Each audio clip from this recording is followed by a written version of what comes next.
Welcome to the Goods from the Woods. My name is Rivers Langley, and we're operating a skeleton crew today, and by that I mean Carter has COVID, so oh no, zeet him your best wishes at Carter_Glasscock. He should be hopefully backing up and at him soon, and then Sam is also at a online doctor's appointment, so he probably will be walking in here at any moment, but even if he doesn't, it doesn't fucking matter, because I got two of my absolute favorite people sitting right in front of me. To my right, oh boy, what can I say about this guy? Multiple time guest of the show, absolute dominant combat athlete, so much so that he is, of course, the Goods from the Woods heavyweight champion. It's our buddy Justin Morales. Welcome back to the damn show, Justin. Ooh. And joining us for the first time on the show, which is a damn crime because I've known this guy basically since I rolled into LA off that old turnip truck back in 2012. But he is a comedian, he's a writer, and the innovator of some of the most interesting comedy spaces I have ever performed in. And he also recently won the Hollywood Encore Producers Award at the Hollywood Fringe Festival for his one-man show, Homeless Romantic. It's our buddy Tony Bartalone. Tony Bartalone. I almost wish I had Andy Peters here to tag him in, because that is when I became aware of you. Was you used to sit right front row at Dave Ross's show, Holy Fuck. Yeah. Holy Fuck. And at one point, Andy Peters started saying your name in his glorious, cartoonish Andy Peters voice, right, just going, Tony Bartalone, and it is burned into my brain. So every time I see you, you just... I wish that would be a nice sound clip. I know it went off into the ether on that 2012 so many sets night. Yeah, oh, I know. Into the ether. They recorded something, right? They did an album. Yeah, like that's right. A compilation album. Yeah. I don't think it was on that, but man, great to see you, bud. I definitely want to talk about your one-man show here in just a moment, but sure, we have pressing issues in front of us because our ungodly concoction for today has been brought to us by the heavyweight champion. Champ, go ahead and tell us what we got, because we got options. We're going to choose one. We're only choosing one of these, but we're going to talk about both. Yeah. Here's the thing. I come prepared. Hell yeah, he does. So I don't know how long these have been around. Don't play. You and me were texting about where to find them when they dropped. Like, once they started promoting them, I wonder how long these are out. I don't know if they're brand new or whatever. I think they're pretty much brand new, because the only time I saw this product being promoted was at the most recent WrestleMania here in Los Angeles. So this is pretty much hot off the damn presses. Yeah. So WWE has partnered with C4. Fuck yes, they have. For a line of energy drinks. A short and line. Also, I think there's three. So we have two. Oh, is there a third one? I think there's a third. Oh, I only saw these two. Oh, what's the other one? I'll go look it up real quick. But also a line of workout supplements. Yeah. There's a pre-workout that I also purchased. Yeah, that's right. A couple hours ago. Oh, you did? Yeah. How you feeling? I love it's actually really good. You're on the moon? Yeah, but I've used this brand before. The C4? Yeah, a couple years ago, but then I was hearing, because they don't list all of the ingredients and stuff, because they don't have to or whatever. Because it's a supplement. But then people were saying there's a lot of sugar in that stuff, so I was trying to get C4? away from all that. Yeah, the C4 the pre-workout. Oh, okay. Tony, what is your energy drink regimen, if any? I've been fucking with I don't even know what it's called, but it's a natural one. Oh, okay. No, I don't know, chemicals. It's basically the same. I don't know. It's not. I don't think I don't think it's that much. I don't think it's that big of a leap. No. Yeah, what are chemicals anyway? Oh, well, we'll talk about it, because I got there's some notable ones in this one. But no, we've been doing this segment for a long time now, and I've stated many times, there's seems to be three kind of lanes for advertising your energy drink. One of them is what I would call hippy dippy, sort of what you're describing, where it's we don't have all that fake bullshit in ours. We're just straight caffeine. I quit caffeine cold turkey years ago and didn't have it for probably 4 years. Oh, and now you're back. And now I have it. So we're not the ones knocking you off the wagon. No. Okay, good. Selectively Okay. when I really need it. Yeah, we had a guest a couple weeks ago who's never had one, and he continues to do that. So he just did the sniff test. Yeah, but so that's fine. You don't have to do anything you don't want to do. But I don't want to be the one responsible for sending you back into the speedy realm with all of us sinners down here. I will say I did drink one of those. I'm not really feeling it though. I also had a kombucha. 'Cause I'll do kombucha pretty often, and just have like green tea, black tea, whatever. Yeah, I'll teas. do a yerba mate. The mint specifically. All the other flavors are nasty, but I'll do the mint yerba mate. Kombucha tastes like hot ass. It's the worst tasting thing to me. I've grown. It's grown on me. Yeah. You get used to it. Yeah. This past weekend, I was traveling like up long hours, so from like Friday until yesterday, I put down like 12 energy drinks. Whoa, yeah, my man. Yeah, I was just staying. I stayed at someone's house in Seattle. A comic, Robbie Schrader, actually. Name drop. Shout out. But he's addicted to yerba mate. He's like at least 3 of them a day. Yeah. Well, supposedly it's like a hangover cure. Oh yeah, but I'm not even like much of a drinker. I just kind of like it. Like, oh, it's like a good mint sweet tea kind of. But with this one, so I just found this out. So C4, which I do like a lot. I think they have one of the stronger lines, especially when they do things like have that Skittles, Starburst flavors, those sorts of things. So I tend to go, as far as just best overall lines. Alani Nu, as we talked about, the purveyors of the new Kim Kardashian energy drink, which update, I said on the episode when we tried that, I was like, I'm probably going to end up drinking a lot of these, and I have. There's one in the fridge downstairs. Nice. But they have probably the overall best. Second to that, I like Ghost. I think Ghost has pretty good flavors across the board, and then I'm putting C4 right down there in that number 3 slot. I don't know that I've had a C4. Have you not? They do the Skittles. I used to do Four Locos. Those well, sure, yeah. Have you tried Prime? Do you know the Prime? Is my favorite right now. Yeah, well, there's a controversy because like a lot of kids drink it, I guess, and it's just loaded with caffeine. Yeah, we covered that on the show a couple weeks ago because there was a point in which I believe it was Chuck Schumer, in an effort to continue his reign as the coolest man in the Senate, stood up and was like, these damn kids are drinking too much caffeine. I'm like, don't you have other shit, man? Isn't this country just fucked right now? Who do you blame for it, though? I don't care. Fucking talk about anything else. Or pass it. I'm just saying. Like, is this Logan Paul's fault? No. He just says drink Prime. No, but like Logan Paul is like... also, why aren't these parents being responsible? It is literally the modern day version of yelling at like, these crazy punk rockers. You're like, you seem fucking old and shitty. And also, if you're going to do something about it, pass a goddamn law. Bring back the shit that actually stopped people from being able to sell bullshit supplements. You know what I mean? Right. But this is also like 20 years ago when Monsters were out. And us dumbass teenagers were drinking like 2 Monsters a day. Yeah. It's like the same thing. We all lived, right? Right. Well, but that's the other thing is like they don't allow these drinks into like Canada or I think England, because it has an insane amount of caffeine, you know what I mean? And so if they actually wanted to do something about it, they could just copy and paste whatever fucking law Canada has to be like, hey, don't sell this. But they don't actually give a shit. They just want to look like they give a shit. And they know that old people vote, and old people are like, well, I agree. My kid is a little piece of shit. And so that's the whole reason behind it. It's like, if you were fucking serious, pass a goddamn law. Otherwise, shut the fuck up, old man. You know what I mean? We covered that.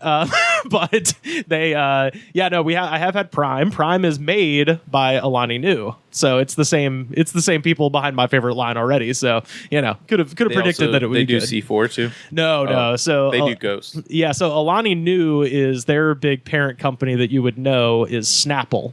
So their shit is available anywhere where you can find Snapple. The parent, or not the parent company, but now I found out today, a 30% owner in the company that makes C4 is Dr. Pepper. Oh, so the Keurig Dr. Pepper company. I love Dr. Pepper. I do too. And they have just built a huge fucking warehouse down in Texas too. Yeah. So like my friend worked at the Dr. Pepper plant. I mean, there was a bunch of drinks there, but sure, yeah. I got a Kroger or a Kruger, whatever it is. Keurig Dr. Pepper. That's Yeah. Oh, nice. Shirt. Oh, hell yeah. Yeah. I had a friend growing up named Danny Dye, and Danny Dye's dad worked at the Coca-Cola bottling plant, and they would just give him the expired sodas. Yeah. And I just remember his carport was just a mountain of weird shit that you'd never heard of because he got it from the bottling plants. It'd be like test products. It's shit that is now in the freestyle machine at the movie theater where it's like watermelon mellow yellow. And you're like, when did this fucking happen? And then, the answer, of course, is like 6 years ago when he put it under the carport. But yeah, definitely remember snatching a bunch of drinks from the garbage pile at Danny Dye's house. So shout out Danny Dye. I don't know where the hell Danny Dye is, but fun dude to hang out with. But yeah, so they put in $863 million into C4 back in December, which gave them a 30% stake in the company. And so their company, the parent company, is called Nutrabolt, and they apparently had at one point the naming rights on a minor league baseball park in Bryan, Texas, which is next to College Station, and they didn't, I guess, re-sign the contract, so that stadium is now called Edible Field. And I was like, please tell me it was some fucking dispensary that just sponsored it. But then I was like, oh, that's Texas, not possible. And it turns out Edible Arrangements is the one, but it's not as much fun, but also it's a weird fucking name for a field. But yeah, we'll talk about the some of the bullshit chemistry and all of this, because like I was saying with the whole Chuck Schumer thing, America deregulated the supplement industry in the 90s and under Bill Clinton, and that is what has allowed all of this bullshit to happen where people are like, oh, it makes your brain quick. And you're like, well, because you can't quantify what that means, you can legally fucking say it. So this thing is just chock full of bullshit. I remember, like, It Gives You Wings was the Red Bull commercials were on, like, 20 million times a day when I was... Oh, absolutely. Like 13 or whatever. Yeah, well, and that was like dialed, those are Austrians. That's like dialed down, you know what I mean? This is like some straight American bullshit. So this, the WWE energy drink, and I think all of the C4s, they have a phrase on the front that I love, which is super brain, which...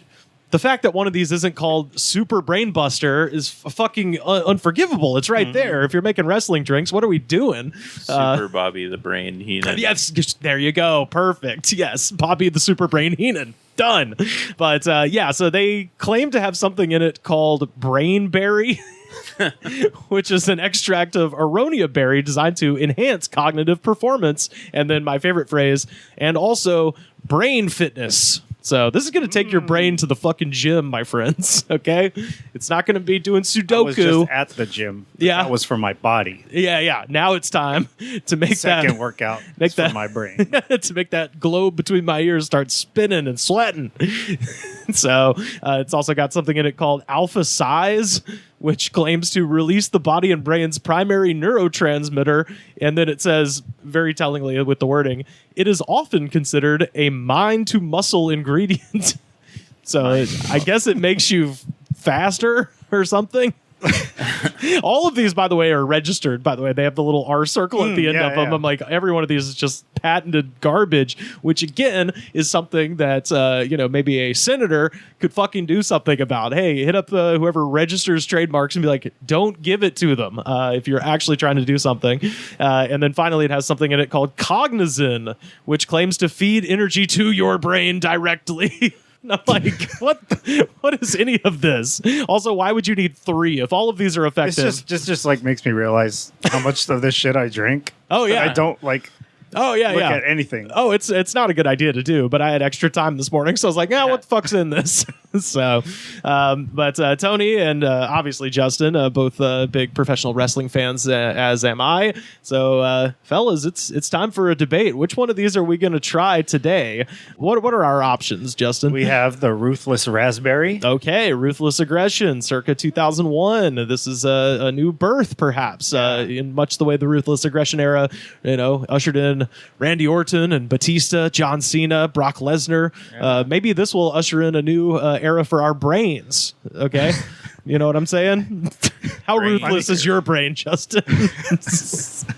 Not ruthless enough. Yeah, so. Clearly. Yeah. All right. Our second choice is, and I should say the other one, wearing wearing blue. The first one, yes. Yeah. And then wearing red in the red corner. In the red corner is Berry Powerbomb. Okay, so what are we thinking? They're both zero sugar. Yeah, I think they're both pretty much going to be the same. And I'm going to go out on a limb and just take a guess that this is whichever one we choose is going to be pretty fucking good based on past performance of C4. I've yet to have a C4 that was just disgusting. I've had mediocre to great. That's kind of the range. I have one sitting in my fridge. Oh, which one? It's like orange, but it's the same. I think it says Super Brain on there too. Yeah, they all do. But I got that one at WrestleMania. Okay. They had the C4 truck. Oh, you still have that? I still have it. Oh, man, I crushed mine immediately on the way out. Did you go to Mania this year, Tony? Yeah, it was great. Did you get any free C4s on the way out? I didn't get any free C4s. They were handing them out in the parking lot. The C4 mobile. Maybe I did, and I don't even remember. I don't know. It was a whirlwind of a weekend. I did all four. I did the SmackDown Hall of Fame. Wow. And then the Raw night and 1 and nights. 2, and then Raw after, which was damn. I was I did a. Well, you're not supposed to talk about this. I was a guest of someone. I don't know. They moved my friend to the very front row. They did the Omos match. And I went to the bathroom out of boredom. Well, why wouldn't you? And they moved my friend right next to Bad Bunny for the Bad Bunny spot. Oh shit! There's some empty seats. And then I tried to get up there. He texted me while I was in the bathroom, and they would not let me up. And then I talked to the producer, and he was like, he's only going to be there for a minute. And then he was there the whole show. You see him on TV and stuff. Oh, shit. He had such a fun time. I was like in the back of the floor section, like, yeah. Yeah. Mr. Shot to hang out with the Bunny Man. With Bad Bunny. Yeah. He did. That was actually the coolest part of that episode of Raw, where he got chokeslammed through the announce table. Oh hell yeah. It's speaking of Prime again, it's these goddamn celebs coming in here and they're pretty fucking good. It's weird.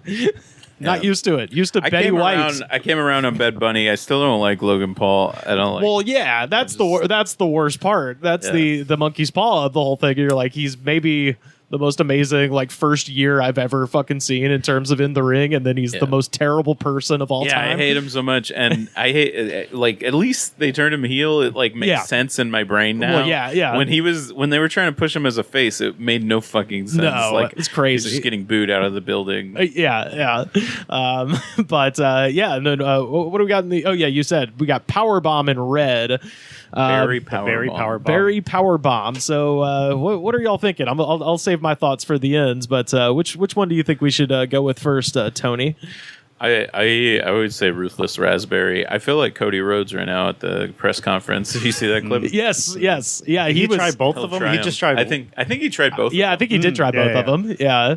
What are you thinking, Justin? So just like when I bought the pre-workout, the name of the pre-workout flavor was Pomegranate Pile Driver. Oh, okay. So I like having a wrestling name or wrestling word involved with the flavor. I will say I want raspberry for the flavor and berry for the name. I'm just saying, where's Attitude ACI Berry? It's right there. Yeah, I had a couple ideas. If they could hire me, they could do the lemon lime lariat. Ooh, see, I like that.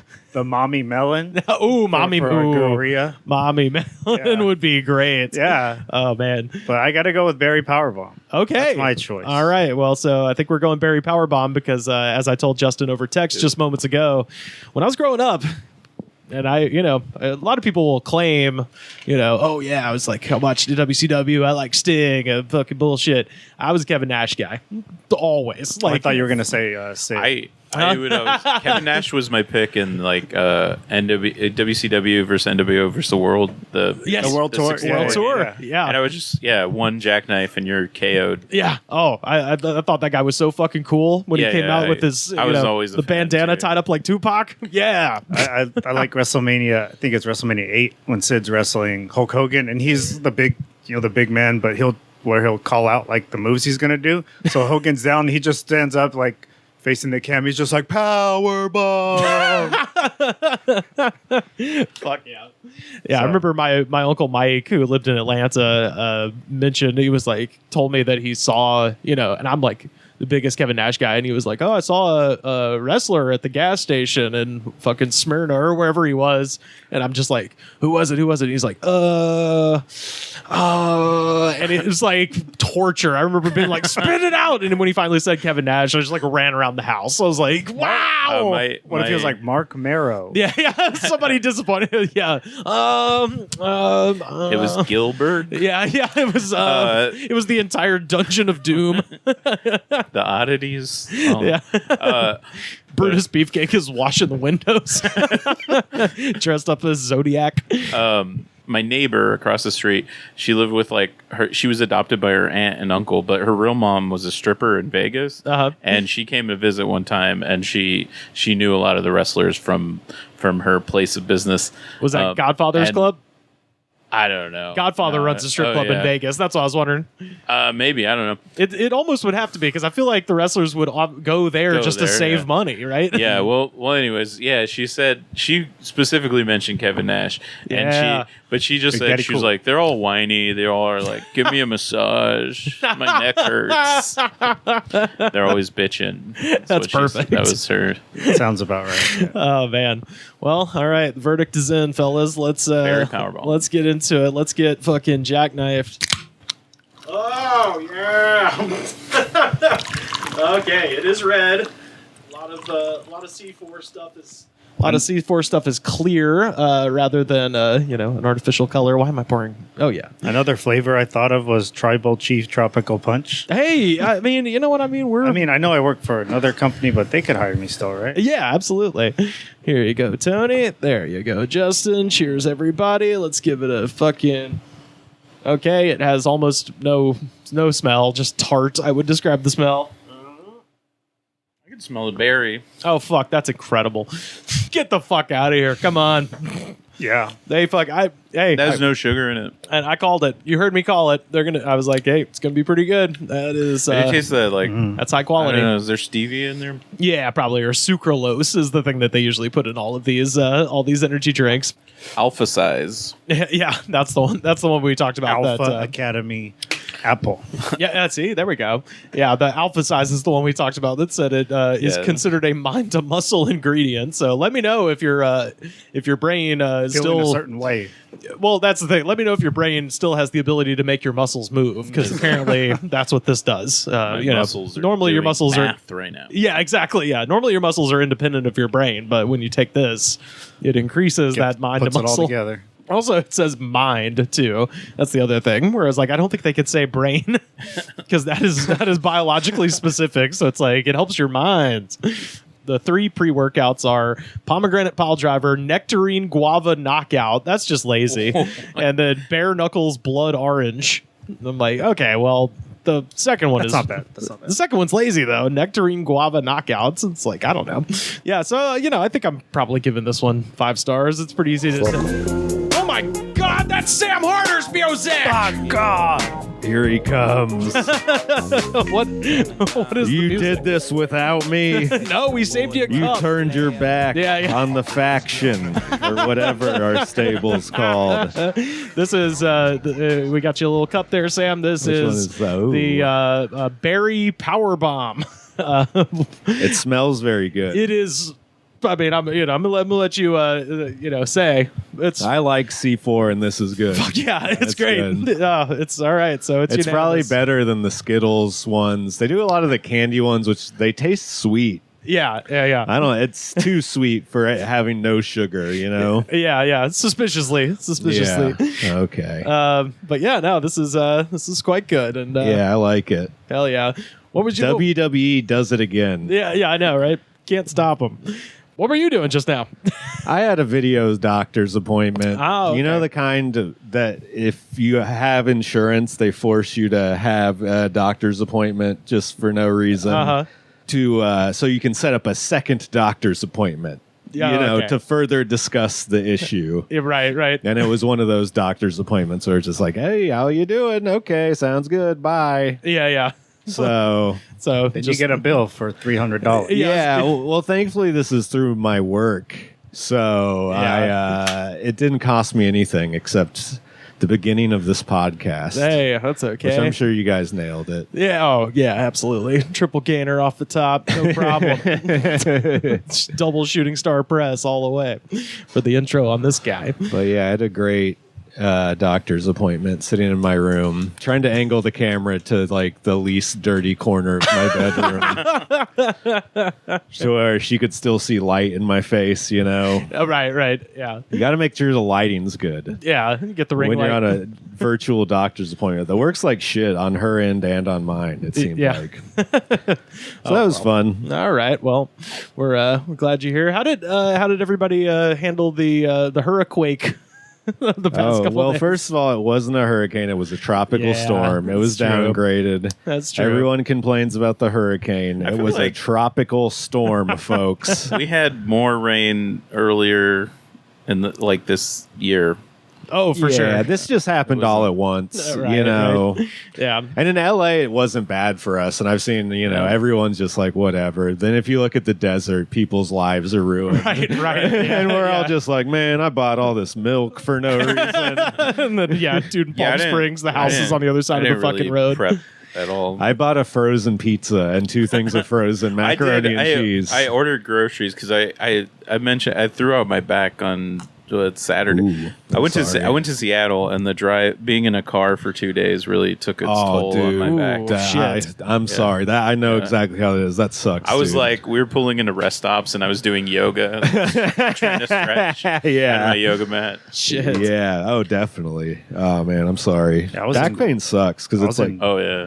You can't do shit. I'm sorry. we can't decide who's going to talk. I also got to say, wrestling hits different when your back is hurting really bad. Of course. Watching wrestling is like, fuck. Now I got to take a call about my doctor. Okay. Let me step out into the hall. That's all good. I found something wrong with you. Yeah. What were you going to say? Oh, but yeah, like I know that there was like a hurricane coming or supposed to be coming or whatever. Yeah, you were in Philly, I was in Philadelphia this weekend. Yeah. But I was like constantly on my phone, like checking. Because my mom, she lives in the high desert area. Yeah. And I was hit like a lot worse than it was down here, yeah. I guess. So I was constantly like talking with her. But she's even said it wasn't like too bad. Okay, well, that's good.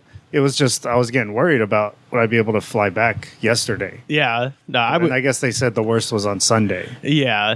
Because then when I arrived here yesterday, it's like 85 degrees. Yeah, it was like really nice. Yeah. No, I did a tour. That's my day job. I work as a tour guide, so I was doing somebody scheduled a tour in the middle of the tropical storm, and so I was just riding around being like, well, normally we'd get out of the car here and take a picture of the Hollywood sign, but it's covered in fog, so sorry, but you did agree to this. But no, during my lunch break, I always we go to the farmer's market to the Grove for lunch, and I always just pull around behind the Container Store in the shade and just crank the AC and listen to my tunes and hang out while they're having lunch. And since it was raining, I pulled into this little overhang behind the Container Store there. And I rolled down the windows so I could listen to the rain hit and all that. And it just was nice. And then the entire building jumped up suddenly. And I was like, fuck. And the earthquake. Stepped on the fucking gas and peeled out from under the building because that was scary as shit. I guess there's an earthquake this morning, too. Oh, was there? I slept through that one. Yeah, me too. This building is fairly new. So I think they've got proof, earthquake proof. Whatever shocks they put on the building. This one's I don't feel most of them, but that one I fucking felt. Oh, really? On Friday or Saturday? Yeah. It was Sunday. On Sunday. Yeah, I didn't it was feel literally in the middle of the tropical storm. This was going on. I think I slept through it, even though it was in the middle of the day. Dude, it was fucking. Yeah. I was in Pasadena. I didn't feel fucking shit. No shit. I didn't feel it. Damn. Yeah. And without creating a HIPAA violation, I have made a doctor's appointment, a third one, to discuss the second doctor's appointment. To anyone keeping track of the doctor's appointment situation. No. Wait, just like you.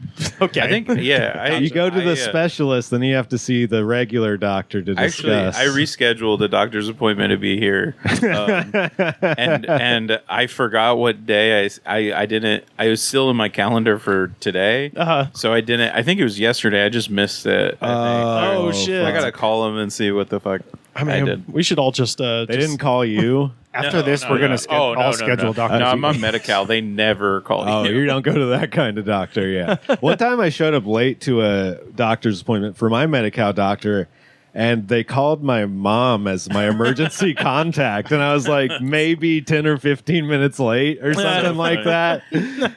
And my mom called me and I was like, did you miss a doctor's appointment? And I was like, how the fuck do you know about my life right now? Yeah. They just called her and were like, Sam is missing. Yeah. Concerned. Yeah. Honestly, I think that's what happened. But you bring up a good point. I need to write it down in my phone. Oh, yeah, what I definitely. just made. You are like a hurricane. There's calm in your eye, and I'm getting blown away to somewhere safer where the feeling stays.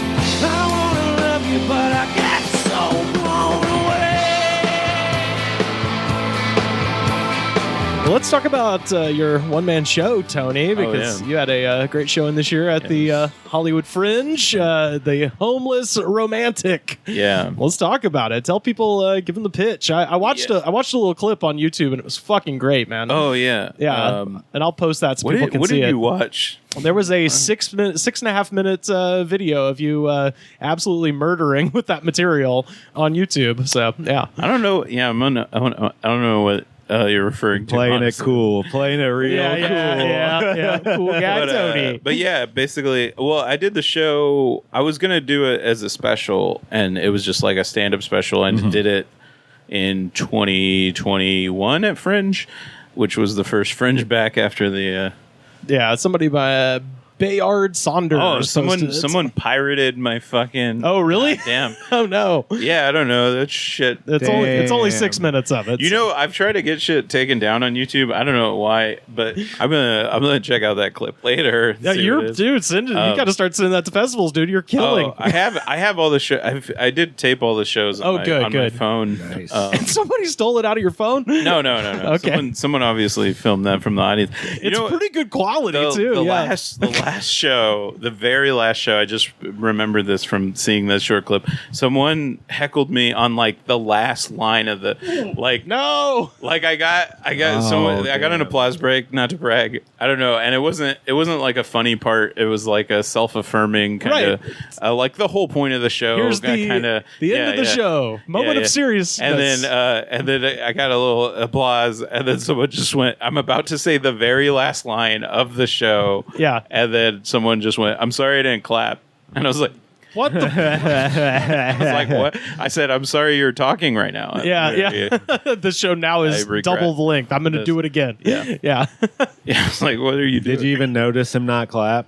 No. Of course not. Unless he was standing there, he's like in the front row. Oh, okay. Like to my right. And yeah, I was just like, what are you? Too many people heard comedians on podcasts being like, I'll notice the guy that's not clapping, and that's all I could focus on. And now he's got that in his fucking head. It's like, you ever do like a Facebook event and like someone comments on the thread and like, oh, sorry, I can't make it. It's like, who the fuck? Yeah. You were so important that we need to know you're not coming. Yeah, I'll do that if it's a birthday party. Yeah. If it's a comedy show, then no. But if it's like, how much does the person have going on in the industry? I feel like that's a big indicator of whether people It's respond. a Hollywood power move. Yeah, to be like, hey, I would come. I love you. I love everything you do. If you have any projects I want to work on them, I cannot be there.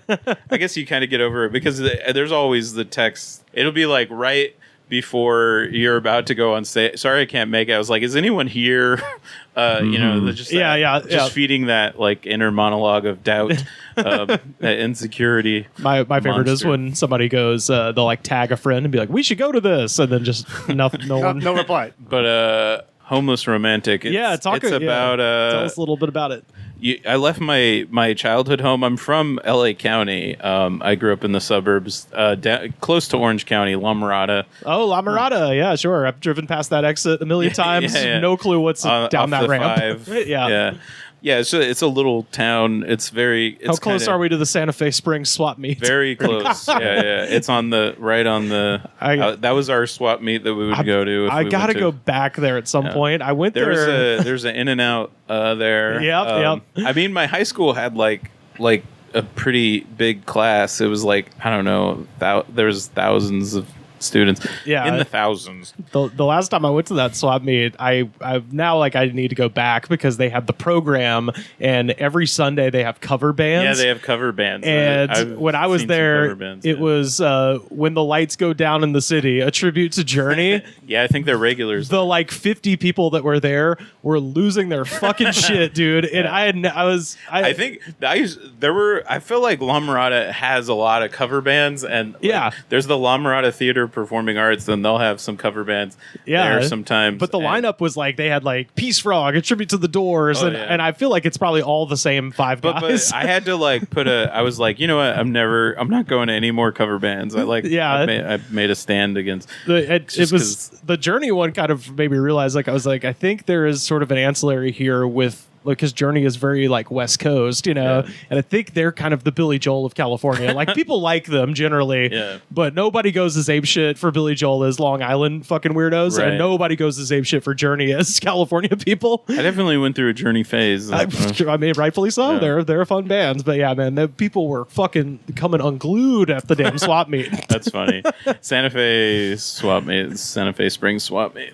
There's some memories. But yeah, so you went to a big high school out here. And it did kind of have a feel of like, like football was important at my high school. I did theater, not so much. There's no funding for that. It was very little and whatever. They're not very going. ignored. We did improv shows. We started our own improv group and stuff. It was fun.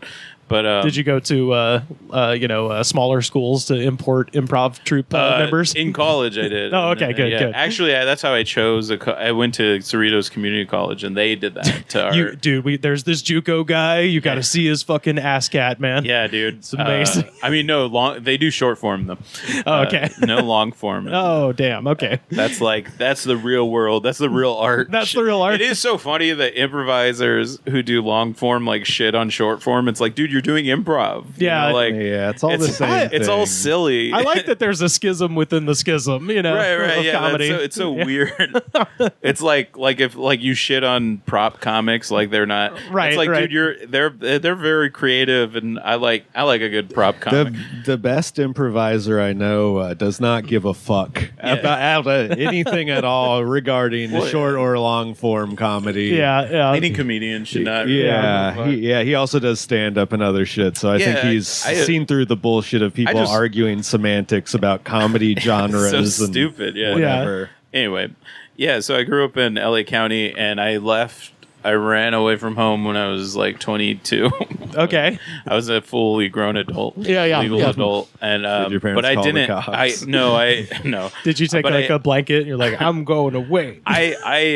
What happened at the time, I was neighbor sideswiped my car, and then my stepdad, who I didn't get along with at all, there's a lot of fighting, he let me borrow $60 to get on their insurance to drive my brother's car, which was just kind of sitting there at the time.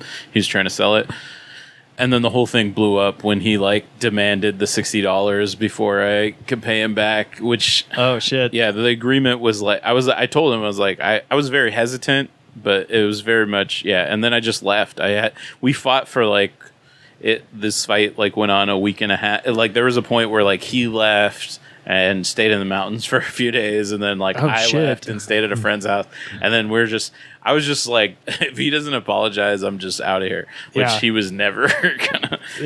And I had my shit packed already. I just left, and then he threatened to report the car stolen because it was in his name. I was going to ask, you took the car? And then and I was like, fine, I'll fucking walk. And I went to catch the bus. And shit.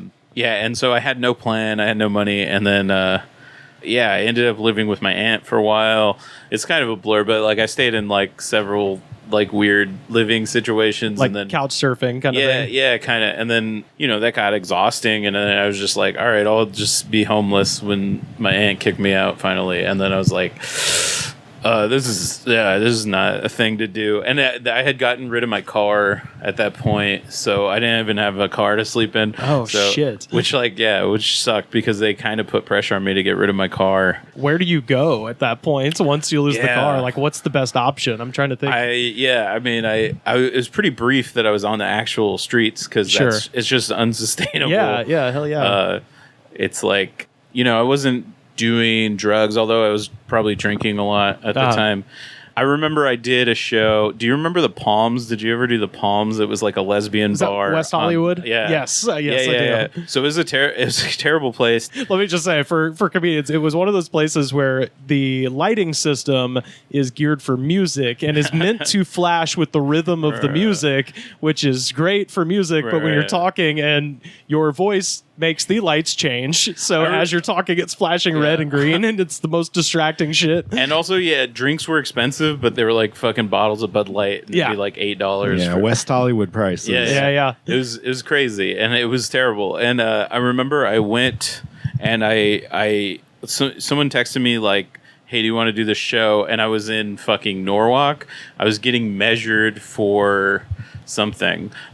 Norwalk, by the way, for those listening, pretty far out east. Is that technically? It's like borderline. Or maybe it was LA. It might have been Lakewood. I met someone at the train station and they measured me. Like they got my measurements for whatever gig or something, and acting gig. And then I went straight from like the Lakewood Green Line station all the way to West Hollywood, and I got there like 5 minutes after the show was supposed to start, which it hadn't started. Yeah. And the guy was like, oh, you're late. I'll put you up last. And I was like, fuck this shit. And I went across the street to Trader Joe's and bought a bottle of whiskey, put it in my backpack, and then just went in the bathroom at the Palms and started drinking. Oh, fuck. And that was like, that's how long was the show? Yeah. It wasn't one of those 6-hour ones. No, it wasn't that bad, but it was like maybe an hour and a half, 2 hours. Yeah, those went long, if I remember correctly. Maybe it was longer than 2 hours. I don't know. But too long. But I just drank whiskey in the bathroom for most of it. Yeah, because I know one of the things that the show focuses on is some of the kind of colorful people you met during this adventure. Give us some highlights, for the people. I mean, something that I cut from the show just for length because it had to be under an hour. Yeah. That's just I had to decide whether it was going to be 90 minutes or an hour. And the way Fringe works is there's like a show right before and a show right after, and it's like so the turnover is like, so I was worried it was going to be the last. I did a run of it in my driveway, which you've done in my driveway. I have, yes. You've been in my driveway? Oh, yeah. I was there on a night where it was like rainy and windy, and the Ukraine war had just started. The conditions were very similar to what the videos looked like. That's funny. But we were all doing comedy still. Yeah. Did we do it in the back area? Like it was in the corner. Yeah. Okay, yeah. Because there was that overhang. Yeah. Last time I was there, I was just standing in front of y'all's trash cans. Yeah, that was great. the gimmick, Hell the yeah. trash can kids. Yeah. So I ran it in my driveway, which I did last year when it was a stand-up special, and this year was more of a narrative one-man show. Yeah. And there's some quieter moments, some more reflective moments, some heavier moments that weren't pure comedy. Sure. And the difference was crazy because also I think it was Labor Day, whatever it was, fucking, I don't know holidays, Memorial Day. Well, so just so you know, Memorial Day is when the water park opens, and Labor Day is when the water park closes, Tony. Okay. That's how we remember those days. Memorial Day, I guess. Sorry, veterans. It's about water parks. It's not about veterans. But yeah, it was a holiday weekend, and there were just fireworks being set off in the street next to me. Oh, sure. Why not? Well, you don't need a holiday for that in downtown, baby. Well, yeah. And there was just so many distractions. At one point, a neighbor heckled me, and I was just like, shut the fuck up. But it ran 90 minutes, and that was like the last run of it before I opened. I was like, fuck. So I had to cut some stuff. Anyways, and I cut the crack stories about the crackheads I had ran into. Although there's one that stayed in where it was a prostitute who showed me. She made me touch her breasts. She forced me to. She grabbed my hand and put it on her breast, and And then she when she opened her bra, when she pulled down her bra, a crack pipe fell out onto the ground. Oh no, that's embarrassing. And she got really embarrassed about it. Did it She was like, break? no. That's it good. didn't. It's one of those high quality ones. Important question. Although Well, I was just thinking the other day I was on the bus and one time the bus driver like had to stop real fast and this guy's fucking meth pipe broke and his IPA spilled over. Oh, and it was one of those like strong, Bad stinky IPA? ones. What? Yeah, this was at 8 in the morning. This is a hipster No lie. method. Yeah, I guess. Dude, I mean, look, say what you will about the guy. I mean, I know he's like kind of a crypto Christian, but fucking the early Snoop John Stevens albums are fucking amazing, bro. They're fucking amazing. Well, he didn't even notice at first. And when he did, he was like, God damn it. poor guy. Yeah. Dude, I mean, people argue with me. Fucking, all right, Kid A There was a is better than period. OK Computer. No, he wasn't that type. No. There was a period where I would drink on the bus. Of course, if I like bought beer, I was taking it back on the bus usually. Yeah. So I would crack one, and there was some fun times sharing beers with people on the bus. It's a good time. Yeah. I've been offered a bottle of Evan Williams before on the bus. Oh, hell yeah. Like unopened Tape bottle. a swig. Oh, well, I saw him open it. Yeah, and and then he offered it to this other guy. And then me and the other guy started to try to talk him out of drinking the whole bottle by himself Yeah. that night. Yeah. And the other this guy was like, you got to mix it with something. You can't drink it straight. Yeah, man. He didn't want to listen to us. No. One time, I just remember this guy he just handed me a folded up picture, and I unfolded it. It was just a page of a porno magazine. Oh, hell yeah. And I think Who needs an iPad, man? I gave it away. I had a show at Flappers that night, and I gave it away. I had a thing where I'd have a volunteer come up and do stand up, and I'd do their voice, kind of like an improv game. And I gave it to the volunteer. I was Oh, like, nice. Here for your participation. There's a folded up porno a guy on a bus Did gave me. flappers like that? They weren't paying it, dude. The Yeah. Yoo-Hoo Room is It's off the Schrodinger's radar. comedy club. But I love the Yoo-Hoo Room though. Like, Oh, I mean, it's got its charms, good. but they're not paying any attention on what's no, happening. I in there. did in the main room. I got banned from Flappers for 6 months from performing. I would still host the setlist mic What? when Troy wanted me to. Troy kind of was like Troy Conrad. He would Yeah. run the setlist mic, and he was pretty independent of Flappers. They were sneaking you in at the back door. Yeah, I think one time Troy went on like a 3 month. I think it was like Just for Laughs. Anyways, he was gone for like 3 months, and then they threw away all the cards because setlist is written on the Right, suggestions are on the. So that like a cleaning lady threw away the cards, and he was just going to cancel it. And I was like, no, we'll figure it out. Yeah, we can And come then- up with so new then stuff. we had like people write down on slips of paper. We tried different things. Yeah. But yeah, To rebuild. keep it going. Yeah, for people listening, Set List was a show where people would write down Improvise. suggestions, then improvise a stand-up comedy set based on a set list that they weren't Yeah. able to see before they got on Shout out stage. Troy Conrad. This is great. Yeah, hell yeah. But Yeah. So, there was a crackhead one time. I sat down on a bench in downtown because I had just missed the bus. I would always transfer. I lived in Huntington Park. For like most of the time where I was like borderline homeless, I lived in a tiny house behind a factory, and like it was just a shack. It was a tiny house. how like, did you people the get wrong idea. that? I mean, it was my uncle built it to take to the desert, and then he had like triplets, so he kind of that shit went on the back burner. And So it was like on the back of a truck or something? Or no, it was on this lot. Oh, okay, gotcha. Just on asphalt. Yeah. Yeah, because my other uncle, who's like a pretty well-respected art critic, and he had an art magazine for years, he lived in the factory at one point when he Whoa. was like almost, borderline homeless. He took the whole Andy Warhol factory thing literally. Yeah. So I asked my uncle. I was actually dog sitting for my one uncle. He asked me to dog sit, and he for whatever reason he's like, I can't pay you this time. And I was like, I was homeless, so I was like, yeah, I'll dog sit for you. Stay in your house for a week or whatever. Yeah. And he ended up paying me in the end. But like my grandfather bought that house because it was like catty corner to the factory, and my other uncle who works in the factory used to live there. And now my uncle, who is an art critic and also an astrologer. Okay, all right. He'll do a reading for you, Matt Gleason. Yeah. He lived there, and so when I was there, I remember that he used to live in the factory. I remember hearing stories about it and stuff. So I went and asked my uncle if I could live there. And originally I was in a storage container, and then there was this crackhead named Chicago who lived in the tiny house, and he borrowed like $800 from my uncle and disappeared, went on a bender. Oh God. And so my uncle was like, hey, if he's not back by the 1st, I'm going to put you in there.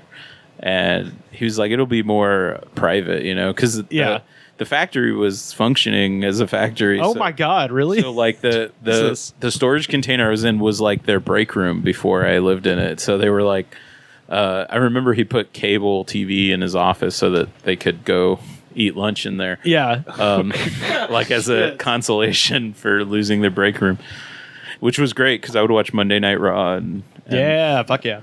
Yeah. But yeah, Chicago. My uncle had a theory that he had killed someone in Chicago, and that's why he left. That's why he named himself after the scene of the crime. My uncle would have crazy theories, which my uncle was also. Yeah, my name's next door neighbor. He was. I think he was a Trump supporter, although I never. Oh, good. I never knew. It was a weird time, right? No, you know what? I started living there 2013, 2014. Yeah, and then. Like, I remember when the pandemic happened, I was like, I've been living like the apocalypse happened like 10 years ago. Yeah, yeah. Like, this is not going to phase me. Yeah, I was going to say, I grew up with a guy who was like classic, like Alabama, pretty much rich, middle class tending towards rich, huge fucking truck, pretending to be a cowboy, all that shit. Had a Bush Cheney ranch team bumper sticker and would sit in his truck and smoke crack. And just loved Bush. Oh man! I'm like, what the fuck? I don't think my uncle ever smoked crack, but his friend Chicago did. Yeah. But he, it was this weird thing where like he was a Trump supporter, but also he gave me a place to live when I didn't have one. So it was an interesting that I remember people were like, stop talking to your relatives who voted for Trump. I was like, I can't. Yeah. Like what? My roof depends on kind it. of a place of privilege. I don't know, to not need right family. When is the next performance, or do you know? Yeah, I think September 20th. Okay, cool. At Stephanie Fury Theater in Hollywood. Oh man, that's awesome. So yeah, we're putting it back up. They're doing this thing called Hit Fest, which is like a curated fall festival to. Oh man! So it's like, yeah, the producer right now is in Edinburgh, like scouting shows for it. So yeah, the 20th is the first one, and then the other ones are TBA. You've been getting great reviews on the show and everything like that? Yeah, I mean, mostly audience reviews. There's like a thing on the site where you can write reviews. I got one press that I know of.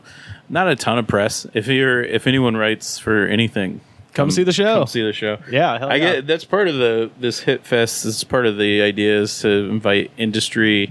They're trying to get like other theaters from other places like New York to do like kind of like a tour or to my long game is to do start doing like colleges and stuff. Oh, so yeah, fuck so, yeah. And how is the living situation currently? Oh yeah, well, so we during the pandemic, got a happy ending on that one, hopefully. Yeah, what happened? They actually ended up kicking me out of the factory because that lot that the tiny house was on was it's zoned to be like a vacant lot, and the city of Huntington Park actually sued my uncle. I guess what happened is Chicago was making a bunch of noise. He went to City Hall and declared, No, they took my home. It's kind of crazy because the local police, I think Chicago was a snitch. Okay. So like the local police liked him because he would snitch on like he was like their informant or whatever. Yeah. And then eventually, I guess people would call the cops a lot in Chicago and like. He would cause a ruckus, make noise. I know he had like this Bluetooth speaker, and he would play music loudly at odd hours. Okay, yeah. And crackheads love to do that. Yeah, dude. I mean, I got into fights with him about it because I was trying to sleep, and he would be blaring music. What kind of music are we talking? It would be like classic rock mostly. Hell yeah, dude. Like Was it radio. Chicago? It would be a radio station. Yeah, like, yeah. It's like just the band Chicago. Yeah. But 25064. but yeah, so he would cause issues, and I guess he was getting in fights with the delivery guy from the Italian restaurant on the corner. Oh my god. And, Jesus. because he would like yell at him for like driving too fast through the alley and shit, and he was causing issues. So it went above the police to like the city level, and then they got involved. And once they got involved, Don't fuck with the fucking Italians. They You actually- understand me? All well, right. they actually they sued the company at one point, and yeah, they had to clear the lot that I was. Jesus Christ. So then America is the I fucking ended up- worst, dude. It's Yeah, so yeah. awful. I ended up. Yeah, my That lot's supposed to be fucking vacant. and my uncle was like, "Dude, wouldn't you rather him stay here than just be on the Loose? another guy on the street?" Yeah. You know? I don't think they ever knew that I was living there. I don't think they were aware that I was there at all. Yeah. You know, I was much quieter than in Chicago. Shit, man. But yeah, it was all this legal shit, and then I ended up living at my mom's for a little bit, and then the pandemic hit, and I was like, I need to get the fuck out of here. And I ended up moving in. Someone posted on Isaac Hirsch posted on Facebook that there was a room for rent, and I moved there. I had a little bit of money saved up, and I was applying for unemployment, and this was like when the pandemic started, Right. so it was like crazy. And so I moved there, and I had about 3 months rent saved up. And after that third month, I was like, fuck, I have to get a job now in the fucking pandemic. Yeah. And then unemployment came through, and I was saved by Goddamn. unemployment. And then, yeah, I've been living there for... It's not great. It's like a shitty old house with like mold and shit. But Oh Lord. Well, and at least it's got a roof, and a leaky roommates. roof, perhaps. yeah, they actually fixed the roof last time it rained, Well, that's good. so it held up. But it's a shitty old house, but rent's pretty cheap, and the roommates are a pain in the ass. But it's roommates. Hey, yeah, absolutely. Well, that's good to hear. But man. yeah, I do try to remind myself that is like this is way better than what was. Yeah. I am working on the show. I was surprised. I don't know why.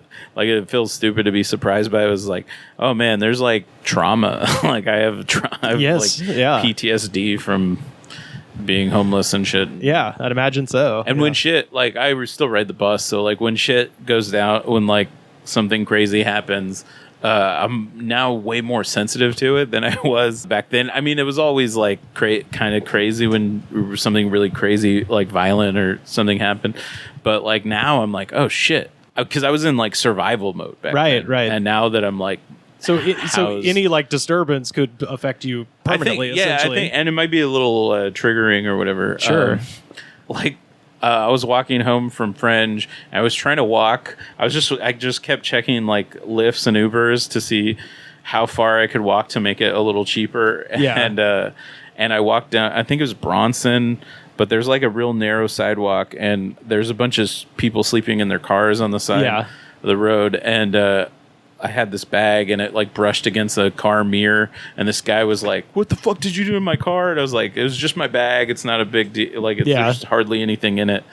And then he went, "What the fuck did you say out of me?" And he came around, and he had a fucking hammer in his hand. Fuck. And I was just like, "I'm sorry." When those moments take over, and you just have to like. You have to have like, I don't know what it is, like this like vulnerable emotion where you like look in someone's eye and be like, I'm just a human being. Right. Just like you. My bag brushed against your car. Chill out. This is not, I'm not trying to harm you. Yeah. Just trying to get from point A to point But B. he got back in his car and he fucking he like drove off all crazy. Lord. But like that was so like crazy. But like, yeah, when I was like homeless, I feel like I used to witness shit like that happen all the time. Yeah. And I was, after a certain point, not that fazed by it. Somebody who saw my tweets one time and they're like, "Why are you always around some crazy thing happening?" It's like, no, you don't understand. If you walk and take the bus in LA, you actually see what's going on in the streets. Yeah. If you have a car, you like drive by it so quick you never notice. Oh yeah. Yeah. You really get to see, like, you see something's fucked up happening ahead, and you're like, damn, I got like a block to walk up on this and see what's happening. Yeah. And you get up there and you're like, damn, this is fucked up. And then you have to just walk by and continue your day. Yeah. Sometimes I do. It is good for material because I mean this whole show is like stories like that. You're right. Which like I almost feel like I manifested it where like I was doing the show and then this thing happened. Yeah. A guy had a hammer, pulled a hammer on me. Lord.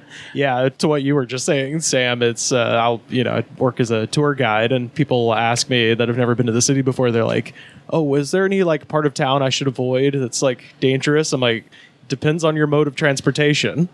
If you're walking, taking the bus, taking the subway, absolutely. If you're in a car, fuck it, you can go anywhere. Yeah, I remember. I actually Don't listen to Rivers. I know places you shouldn't go in a car. No? Okay. Yeah. I definitely. I remember when I was like, If you're trained in evasive driving, as I am, I was then probably like- if you're a true wheel man, you can handle you can anything. Go get killed think in I the was- projects in Gardena. I think I was like 20, and I got off in like where like it was like Watts. And I was just like, I was so scared. I was in my car, I was driving, but yeah, it was very scary. Which now, like, I'll take the blue line through there. And Yeah.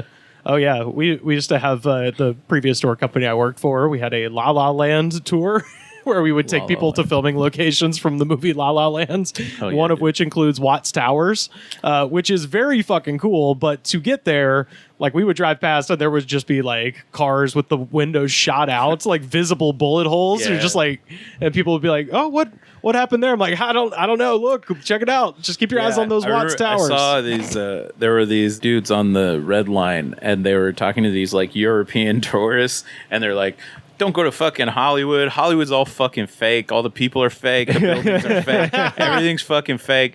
Don't talk to any women. They're all fake. They're not real women." And then he said, "Go down to Compton, see someone get shot. Blah blah blah. That's L.A. That's L.A." Yes, that's what we want to do. Oh God, yeah, I can't. True though. Do you want to see the real LA or do you want to see tourist LA? Go down to I do. Ramona Gardens. I want to go in Rivers' car, the most undercover cop-looking car of all time. I want to show people the LA that gets me a good tip, so I'm going to keep showing them Beverly Hills and just keep smiling. Oh yeah, of course. Yeah. Now I've been teaching like art classes and stuff, like what they call enrichment classes. It's like after school for elementary school, and I teach at a school in East Hollywood, which is close to where a guy pulled out a hammer on me. And then I teach at a school that's like in Beverly Hills. Yeah. And the difference between those two schools is very interesting. Like the kids always want to like roast battle at the East Hollywood school, and I'll do it, and like they love it. Like I'll roast it because they'll come at me like, "Oh, you're fat," and I'm like, "Yeah," and then I'll just roast them back. And Give me an example. What did you the say? whole crowd is like, the crowd, the kids, The crowd, the class, my class, the educational environment is going the crowd. crazy. I'm performing the audience that night. Yeah. But then like in the Beverly Hills school, I'm pretty sure if like I roasted one of those kids, I'd be part of a lawsuit. Oh yeah. They'd cry. They drive you to the edge of town. Yeah. Damn. Well, shit, man. Yeah, I'm very very happy for you. I'm very excited to see the next performance when it comes up. September 20th, Stephanie Fury. Fuck yeah. Get your tickets. All right, I'm putting that shit in my calendar. There I'll be might there. not be another one unless people come. We'll make it Depends happen. on you, listeners. Yeah, we'll make it happen. This man's life is in your hands. Yeah. I said, come on, baby, don't you want to go? I said, come on, all right, baby, don't you want to go? Back to the same old place, sweet home Chicago.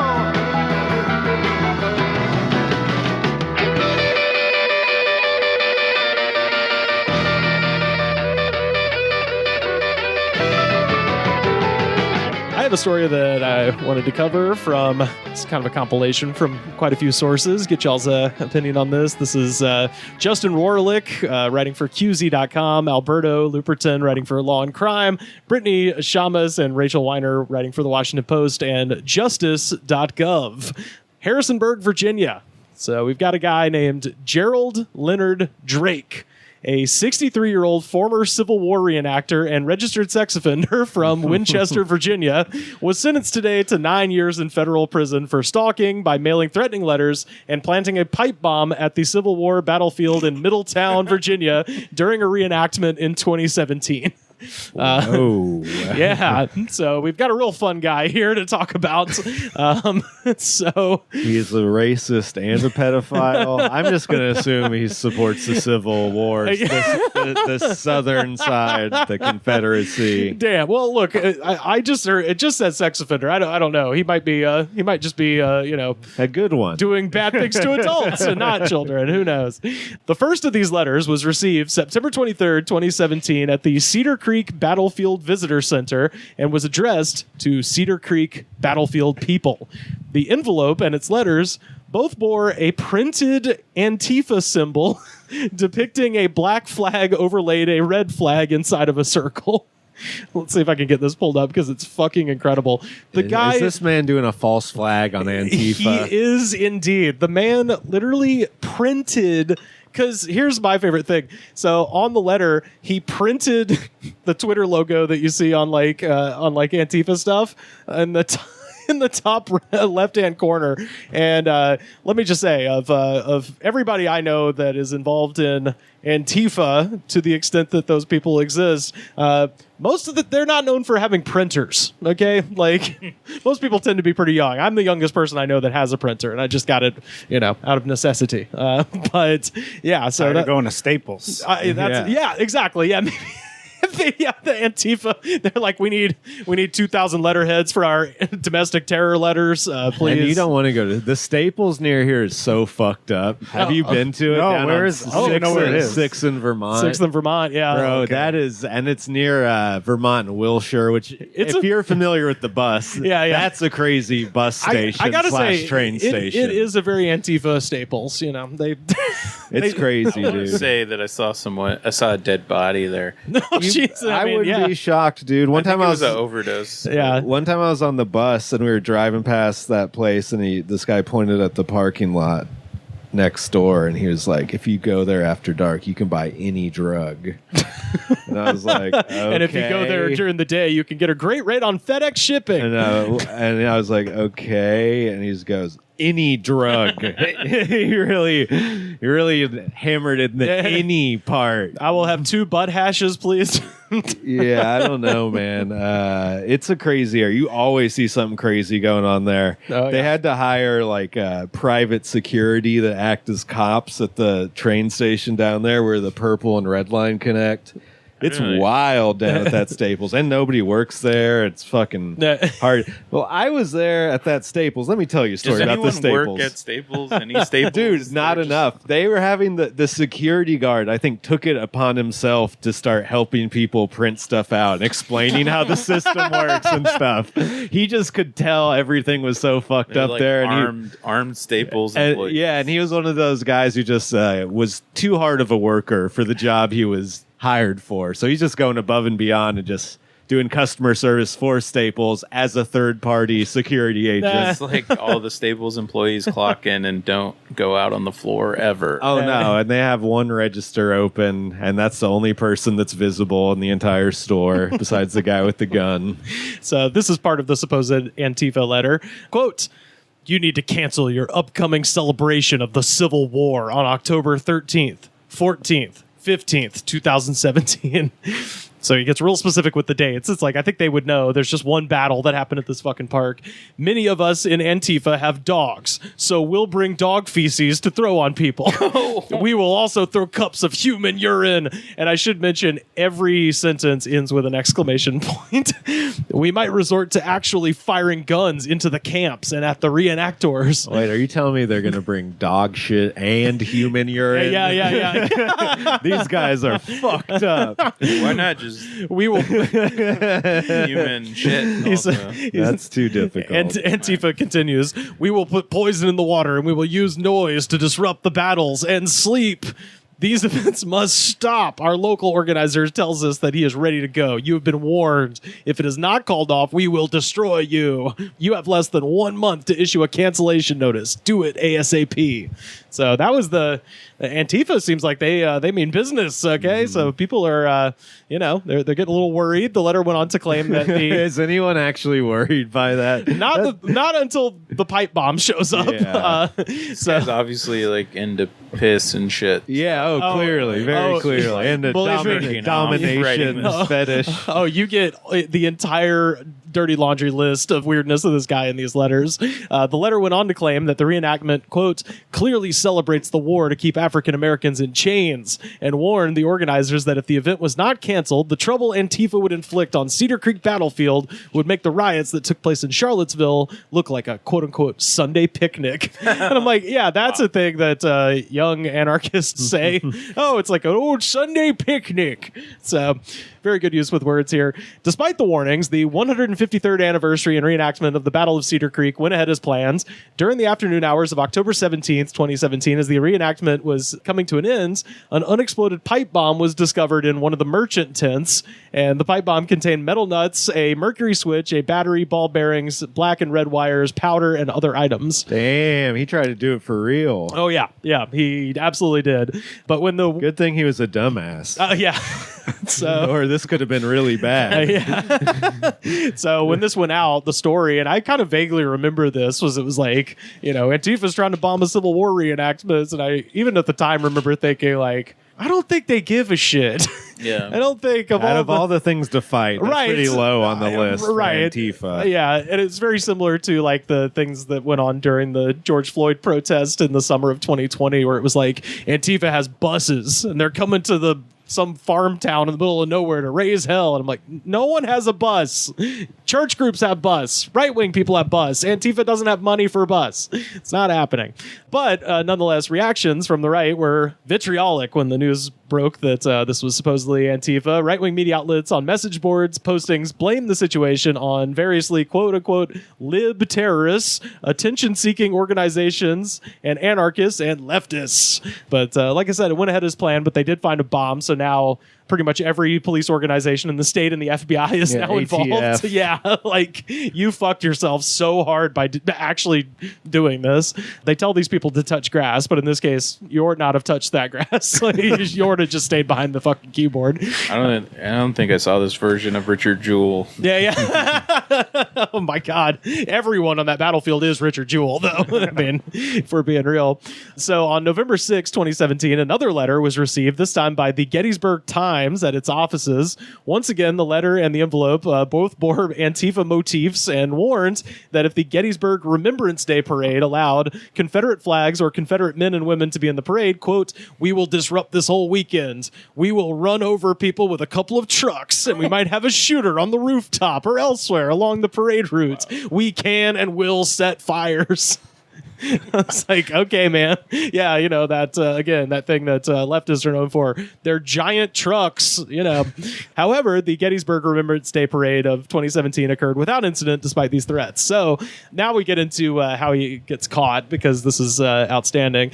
So the following summer, another letter was sent. This time it was addressed to Joe DiResio, the Cedar Creek Battlefield Foundation's president. The threat, again, included an Antifa symbol, and the senator threatened to kill DiResio's mother with a car bomb if he didn't cancel the 2018 reenactment.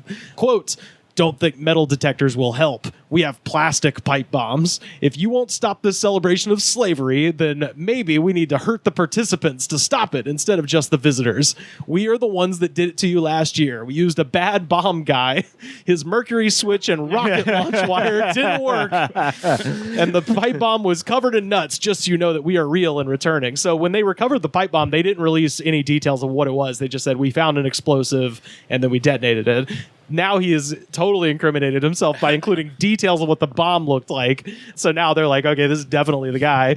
But the problem is he's getting way too specific with how much he knows about this organization, because so the foundation decided to call off the 2018 event. DiResio then resigned because he said that the organization wasn't taking security seriously enough. And his replacement, Jeanette Schaefer, then received another threat that read in part, if Jeanette Schaefer thinks she is safe, well, she is right. but her children are not. So he's like threatening this lady's kids, and there was something where it was just like, we know an ex-con who'd be happy to introduce his penis to the kids, or something like something really fucked up. Yeah. And this guy is a pedophile. Oh, yeah. Yep. So as the FBI investigated the attempted bombing and the threatening letters, certain details began to raise red flags. First of all, the Cedar Creek Battlefield Foundation is a small organization with just 12 board members. And there's one full-time employee and a small number of volunteers. And the person sending the threats seemed to know a lot about the inner workings of the group. So this is just narrowing it down really fucking quick. I mean, it definitely sounds like one of those things you would only care about if you had been kicked out of this community. 100%. Yeah, it's like Antifa's very mad about this one District 2 fucking representative. The person sending the threats knew a lot about the inner workings, including the specific operating procedures, plans, and names that only an insider would know. The sender was also strangely fixated with a former Cedar Creek volunteer named Sean Mowbray, who hadn't worked there since 2014. So now it's 3 years later, and he's got very specific complaints about a guy who doesn't even work there anymore. This is from another letter. You also have a rat in your place. Our information about everything you are or were doing came from him. Yes, we like real information, but we also hate rats. You might want to get rid of Sean Mowbray. He is your rat. We will continue to get information from our other friends. This is like a guy doing a bad improv scene where he tries to set it up at the end. He's like, okay, so I'm Antifa. Yeah. You're the Sean guy. He's a piece of shit. And we're going to the Civil War. Okay, everybody go. You're like, wait, you've had this planned out in your head for a million years. Investigators eventually learned that the group had removed a certain Gerald Drake from his reenactment unit in 2014 after a disagreement he had with Sean Mowbray. So they literally just went to like, all right, they're talking about you specifically. Is there anyone who hates you? And he's like, oh, fuck yeah. So Sean was a member of the same unit. The document does not say which side Drake fought for during the reenactment, but email addresses for Drake listed in public records include variations on the word Confederate. So we're pretty sure about that. Despite the removal, Drake continued to volunteer with the Cedar Creek Battlefield Foundation. So they kick him out of the actual reenactment, but he's such a fucking loser. He's just like, well, okay, well, I'll stay on the board, though. So he's still going to all their meetings. So it's just a disgruntled man just sitting there for free. Surveillance footage reviewed by the FBI placed Drake's car at the scene where the pipe bomb was discovered. Law enforcement also obtained 8 pages of diagrams that Drake had drawn while he was in prison a decade earlier. The diagrams include detailed sketches of pipe bombs. Jesus. The thing is, people do go to prison and just learn worse stuff than they knew before. That happens all the time. Absolutely. But I just love it because he sent that one letter with all the details. They probably solved this thing in 5 minutes. They just called the one guy who was like, hey, is there anyone mad at you? Oh, yeah? Okay. Look him up. Click, click, click. Prison. Oh, is there anything notable about his prison? Oh, the warden seized a bunch of pipe bomb plans from him. This might be our guy. It was done before lunch. Yeah. I know. Yeah. Yeah. That was an early day. They're like, well, all right, we're good. Are you guys hungry? Yeah. Who's hungry? So let's go to Beer Belly. So the FBI also linked Drake to messages on Reddit that the investigators said indicated a, quote, negative attitude towards the Cedar Creek event, possibly due to the incident with Mowbray in 2014. Other postings used language that was similar to the mailed threats. So it's like the Unabomber thing where it's like, don't copy and paste shit that you've said publicly to, what is going to end up being essentially your downfall. Drake was eventually indicted by a federal grand jury in October of last year after initially pleading not guilty. Drake eventually confessed in April of 2023. And as we mentioned, he was just sentenced to 108 months in federal prison for doing all the bombs. Good.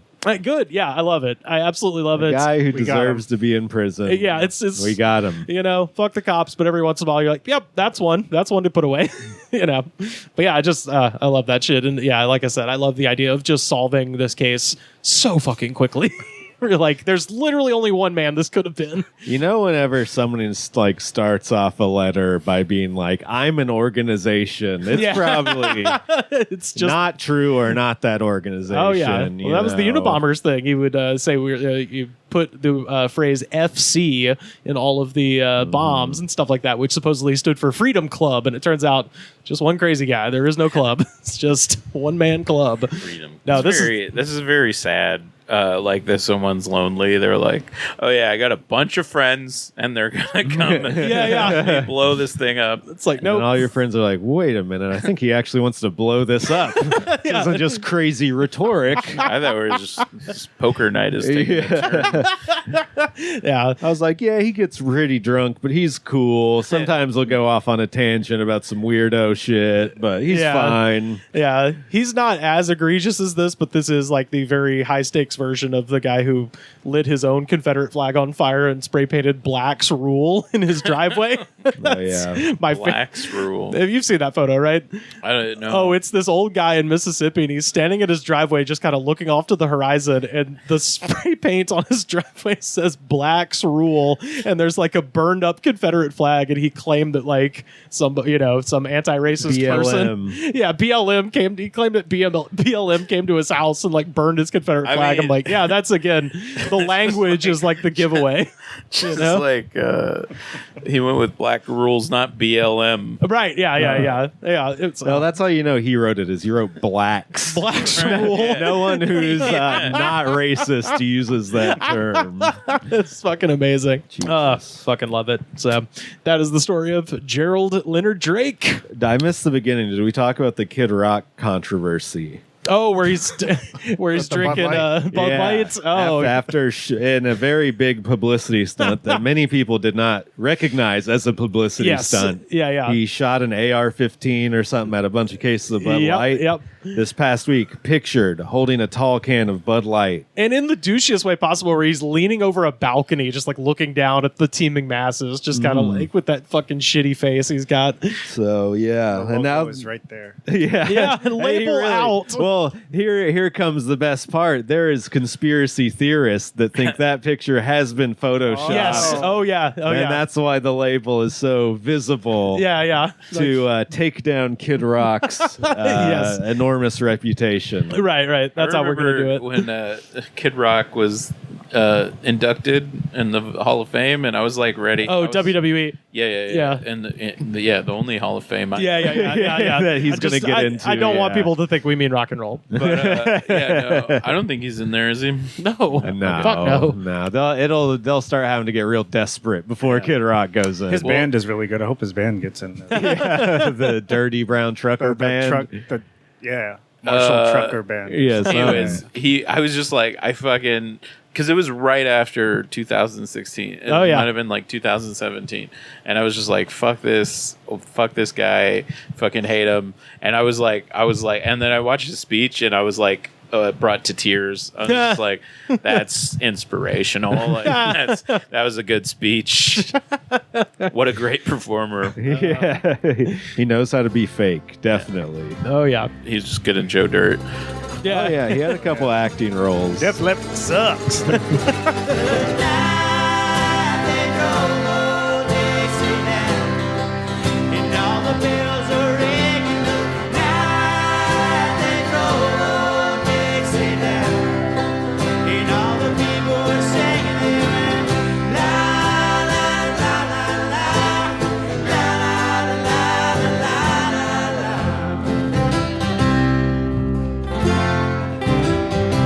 Fellas, we have time for just one more segment, and of course, this is our jam of the week. You got the live version going? There's only one version, my man. You can't even find the studio on are you fucking serious? Spotify. Yeah, this is the one everybody knows. This I didn't know that. This, of course, is Bob Seger and the Silver Bullet Band with their immortal Turn the Page. Their most viewed video on YouTube, I should mention. Even more so than Night Moves, which fucking shocked me. No way. Yeah, dude. There's no way you would. This is their hugest song. This song's huge. You think this is bigger than Night Moves? Fuck yeah. Okay, all right. The YouTube stats prove it. Okay, all right. But no, this is the live version because they released this back in 72, in 1973, and it wasn't a hit. It wasn't even a single. But then when Live Bullet came out in 1976, the live version got re-released as a single, and that is the version everybody knows. Bob Seger has erased the fucking early version. You can't even, I mean, you can find it on YouTube, but you can't find that shit anywhere else. But let's, fucking, We're absolutely all immortal. comics, so we know how hard the road is, right, guys? Oh, absolutely. Yeah. I listen to this song and I think about me driving through the desert, Playing the 10 Star minutes again. for free. What's everybody's Seeger takes? What do you got, Justin? Are you a Seeger You guy? just mentioned Joe Dirt. There's Bob Seger. Fuck yeah, there is. What's the name of that song? Huh? Is it Ramblin' Man? Yeah, Ramblin' Gambling Man by the Bob Seger System, Yeah, his earlier different, band from the 60s. Yeah. I'm about it. Yeah, you're about it? What about you, Tony? I mean, You It's- certainly resemble the man with that long, gorgeous black hair. yeah, it's un-American to not like Bob Exactly. Seger, Yes. I Yes. think. I agree. I am reminded of the bit from Kyle Kinane's first album where he says, "I get the kind of drunk where I sometimes mistake Bob Seger songs for the national anthem." He's like, "Take your hat off, motherfucker! Night Moves is on." Man, nothing bad to say about the Seger, but He has bangers. Oh, he's got- undeniably. undeniable. And this, I mean, that sax, amazing. And I'll forgive the fact that the sax player's stage name is Alto Reed. I will forgive that fact for how love badass that saxophone is. It's like a bad wrestling gimmick. That's right there. I'm the That's saxophone He man. comes out and he hits somebody with a saxophone. Yeah. It's like what's the era where everyone was just a job. Yeah, it's the Repo Man and Alto New Reed. generation. Yeah, era. yeah. New generation. But let us get down now into the YouTube comments for the video for Night Moves, which, by the way, has 104 million views, 19,149 comments, and y'all, I read every goddamn last one of them. So You first mean up, for Turn the Page. oh, right? this is for Turn the Page. What did I say? You said Night Moves. I said Night Moves. See, this is why. I think that should be the one. But anyway, I'm so sure the comments on that are crazy. Oh, I undoubtedly will. This is the first Seeger we've covered, so Okay. yeah. Let's get down into these comments. First up, Trouble Atkins from 5 years ago. Every time I hear Bob, I get drunk. And guess what? So, Trouble's drunk again. And that is how he put it, by the way. Guess what? Teddy. Guess what? I have no one to talk to. Yeah. Someone please respond to this comment in the next 5 minutes. Teddy Forsthofer from 5 years ago. Oh, the titty bars where I heard this song. Jesus Christ. This song is too long for a titty bar. 4 minutes or You're less. going to tucker those last I girls out, checked. man. Yeah. Having to slow dance to the sad Yeah. song about the road. I can't even imagine going to a strip club and this playing. No, not at all. Just the sax part. I get the sax is pretty sexy, but the rest of it, you're like, this is pretty plotting, this part too. If you could just somehow get to the sax and then the real up register sexy singing, sure. But yeah, he says, oh, the titty bars where I heard this song. Back when a man was a man. Not some tool bag with facial hair and skinny pants. I miss those days. I was like, All right. I was like, let me point out, this song came out in 1976. There were no men with the ability to grow facial hair that were going without at that point, okay? Also, the only people that get mad about facial hair are guys that can't grow it. It's true. This is very Let's be true. honest, yes. guys. As for hirsute gentlemen, yes. Also, that was the rock stars in the 70s were I think the most like femme. Yeah, they got pretty dudes glammy ever. with it. Oh, hell Some yeah. of them. Skinny jeans too. Yeah.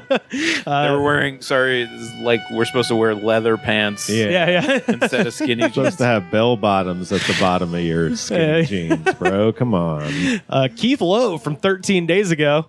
Yeah, please turn the page to me playing the guitar. Damn it, I don't mean to yell because it is all about the guitar, but we know who Mr. Guitar is. Obviously, it's Keith Lowe. Self-promotion. Yeah, hell yeah, dude. Constance Gacy from 1 year ago. Bob Seger, Mr. B. I got kicked off Facebook and Messenger for 30 days yesterday. Great start. I can't text anyone right now unless it's a regular text or on here. But really look forward to talking to you again, my hero. This guy does not have phone service. That's why I was like, fuck, only regular text? I can't afford that shit. But I like that they say on here, I believe this is a lady too, Constance, but they say on here, I can't text anyone right now unless it's a regular text or on here. So again, to our Does point, YouTube have a messenger app that no, we don't know? It doesn't? It doesn't? I thought you could. no, I don't think so. Yeah. Oh, wait, Messenger. you can DM on YouTube, but it's not. Can you really? It's like they used to be able to. I need to start sending out Yeah, requests to interview these fucking people to get more answers for context. Oh, they do like the live chat comments. Yes, yeah, that's the thing. You could tag someone in comments, but I don't think they have a DM. But anyway. If they did, it would be abused to high heaven. Oh, yeah, they'd have to end it after one day. Yeah. Jim Roberts from 5 years ago. I asked the judge to give me an extra week before I surrendered to the federal marshals. And then I just blamed it all on my mom. And the case had gone 3 years, so he went for it. And I went to see Bob Seger, Kansas City, 1981. Back when the feds were still cool. Yeah, back when they would just let whatever the fuck go that needed you to have federal marshals come after you. Also, I like that he just blamed it on his mom. Like, sorry, mom, sucks to be you. I'm going to see going to see the Silver Bullet Band.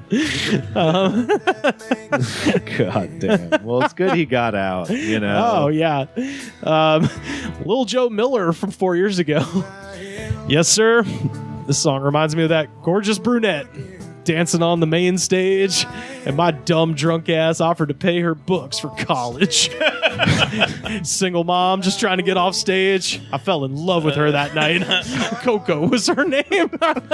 Damn, dude. I fell in love with the strippers, a different song. I know. You need to get on that. Yeah. The T-Pain page. Yeah.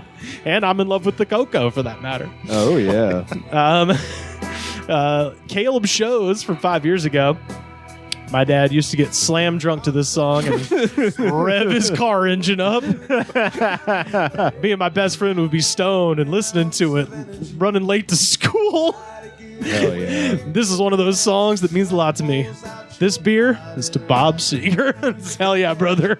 Wait, his dad was drunk driving him to school. That's what it sounds like. He's not There's there's not a lot of punctuation, but I believe he's saying him and his friend would be stoned and his dad would be drunk, revving the car engine, and then they'd be like, I guess Also, we got to like, go to through school the years, now. the song has been. Yeah. So then he's going to be I revving feel his like car for everyone- his children. Everyone in this thread is drinking Oh, yeah. constantly. Well, That's been a thing we've noticed. You have to be inebriated to Yeah. leave YouTube comments on songs. yeah. Well, this person might not be drunk, but they're definitely lying. Diane Burns from 4 years ago. It's strange how when I drive down the street at 66 years old and I hear something loud bumping out of these young kids' cars that literally vibrate the window. That's when I serve up some Bob Seger in my car as loud as I can. And it always amuses me how they'll turn their radios down to listen to mine. And what's sad is they always ask, who is that? And I simply say, that's Seger. No, she's shit-faced. She's making up scenarios in her head. No, this scenario has happened a million times in her mind, for sure. There's some slight undercurrent of racism there. Yeah, there's more than a slight. Yeah. Like, there's Pretty a certain decent. group of people blasting a certain kind of music. And it's a certain kind of pissing me off. Yeah. Brian Robinson from 1 year ago. I was listening to this at a bar a few years ago, and I said, this is also something that didn't happen, by the way. I was listening to this at a bar a few years ago, and I said, truck drivers feel like that too. Some dumb girl screaming, truck drivers ain't shit, rock singers. Well, has a rock singer ever delivered food to your stores, clothes for your kids? Has a rock singer ever delivered anything but noise for your enjoyment? Well, I'll tell you, You can't eat noise. And I'm like, I actually don't care about this guy. I want to know which girl was screaming, truck drivers ain't shit. Rock singers. Yeah. Amazing. Oh, my God. They didn't even finish the thought. This is such a good song for toxic males who don't know how to deal with their own emotions. Oh, it's yeah. like a fucking perfect Shit's one. going wrong at home. I just hit the road and don't talk to anybody. Shout out for to the truck months. drivers. Yeah. Oh, there's You a lot can't- of. You can't eat this podcast. Oh yeah, dude. There's a lot of truck stuff going on here. Yeah. The fucking road so Yeah. hard, dude. Oh yeah. And there's biker stuff too. Like this guy, Robert Loney, 4 years ago. You dumb shits. Since when do you ride a semi truck? Seeger's talking about all the bullshit we 1%ers had to put up with riding 16 hours. Long hair, outnumbered, the fucking monotony of the road. Been there, got the shirt. Thank God these days nobody fucks with us because you never know which one of us is an angel. Instant boot fucking coming right up. So a lot of anger. A lot of anger. But I like that he's suggesting there was a time in which people were just free to like fuck with bikers. I was like, they've always been kind of scary, unless you're talking about the 40s, maybe before Hell's Angels was the thing. But anyway, yeah. So got a couple more here. This one starts off sweet and then just turns amazing. Will Mads, 5 years ago. Me and my dad played this song a lot, going up and down the roads all night. Miss my dad. I miss going to bars with my dad, getting in a good bar fight. I wish we could do it one more time. I miss my dad, but I don't want to go to bars and fight anymore. Just be loved. I was like, oh no, oh no, man, I'm so sorry. Yeah. That's so fucked. Written with tears rolling down his cheeks. Oh yeah. Oh my goodness. Go to therapy. There should be a link. There should be like the suicide hotline number at the top of the comments. This one is fun, but then there's just random hate in the middle of this for no reason. America. Jerry B, 1953, from 4 years ago. I'm 65, and this music will never die out for me. It was a time when America stood for something. No LGBT acceptance. You fought with your fists, not a gun or a knife. And I was like, why did LGBT people catch a stray in this exchange, man? Most times it was a fair fight, but when it was over, there was no charges filed. I was in a White Castle back in the early 70s. Where all good fight stories start. We've all been there. Well, that's good to know that, I thought fast food fights were like a new thing. Oh, no. World star hip hop. People have been throwing down in these forever. Yeah, well, and I think White Castle might have been a pioneer in the being open extra late place. So, anytime people are open late, there's going to be fights. But yeah, he says, I was in a White Castle in the early 70s, and this one guy punched out two guys in 5 seconds. When they told the cops what happened, the cops said, wow, you let one guy do this to you? He took the report, but he left. By the way, they had it coming. This guy was standing in line, minding his own business, and they started to wise off to him. Wise off. Most times, the person you fought became your friends. I have a feeling this man did not have many friends. Kind of a sweet ending. I know. He misses the real America when you can beat the fuck out of a guy and he's like, hugs. Give me hugs. I will say I did witness a fight where the people I've seen more than one fight where people hug at the end. Yeah, you got to hug it out. Oh, yeah, sure. Yeah. Handshake of respect, Last two here. Steve Eckstein, Douglas Drive. I'm like, did you just dox yourself, man? Steve Eckstein, Douglas Drive from 2 years ago. was just the regular, his whole name taken? I know. I got to give him my specific street I live on. So this is from 2 years ago. I was 18. All I had to care about was school and Gimbel's department store. I was strong as I could be. I did push-ups on my knuckles to the tune of 100. I was almost as fast as lightning, parentheses, a horse, and flew across the fields, parkways, and ran up small mountains. The sound from my horn was damn near perfect and incredible, in my humble opinion. Loyalty and fidelity were my mantras. Scuba diving became my avocation. I stayed strong as I could be. Nope, nothing ever got to me except Dad. What a father. He backed my musical pursuit, my scuba obsession, and found one cool car for me. Life was good. He spelled cool with a K, by the way. Life was good. He's a blood. Or just like cigarettes. Who needs a steady girl? Time would tell. That fate was soon to restore my heart, to be given away to a young, beautiful girl at Gimbel's department store. She selected me. I'll never know why. Almost shoulder-length hair, nicely sapped around in tenor sax word. Slowly, Lady Diane captured my soul too. Alas, as nothing lasts forever, she left me for another, wealthier, high-class world. This breakup triggered my songwriting avocation. Still to this day, books, short sci-fi stories, and poems. Took another chance with love. Also had a finite run. All right. Damn, bro. It's beautifully written. I did enjoy it. Very bebop. You know? If YouTube had a DM system, Rivers would have DM'd that man And interviewed him. asking for his work. Oh, he'd be in the room. We'd be Yeah. interviewing him currently. I want to let you let that person in. Yeah, I agree. I would boycott the podcast. Hey, this is for the that real day. America, okay? My America, we could let fucking crazy poets in. And fight you. what was- the girl was given to him at Gimbel's? What did he say? Yeah, I think he met her at the department store, is what it sounds like. Yeah, it sounded like they were coworkers. Yeah, and then she traded up, you know, and he's still sour about it. The department store that probably went bankrupt in 1979. I was going to say, I've never heard of Gimbals, but Yeah. maybe it's a regional thing. And finally, Robert Arnold from 3 years ago.